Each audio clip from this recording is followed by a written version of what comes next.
Let's take a look at how one small town tried to make it big through the use of the for-profit prison model. Let's get into it. In the mid-1900s, the Oklahoma oil fields were booming. Wells were popping up across rural plains. The town of Hinton was exploding. Oil field workers were spending their cash on Main Street, propping up the local economy. In 1982, Oklahoma's per capita income had reached the average across America, a great feat given the fact that it had lagged far behind. The 1980s oil glut would hit Oklahoma particularly hard.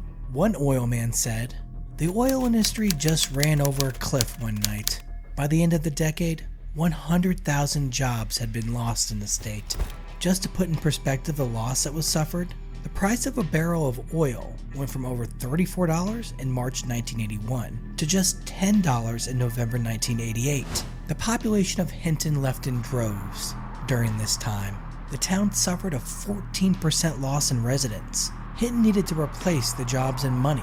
The town leaders could see that this could destroy their town, leaving poverty and deserted homes. Between 1990 and 1999, 245 prisons were built in rural and small town communities, with a prison opening somewhere in rural America every 15 days. At a time when prisons were expanding across the country, Hinton wanted in on the jobs and positive effect on the local economy.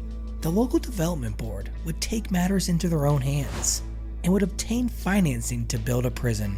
Keep in mind, this wasn't a corporation or state government, but rather a small local government with no inmates to fill the facility with. They hoped to lease out the cell space to the state and federal government. To do so, they would take out a $24 million loan to build a 480-bed medium security facility.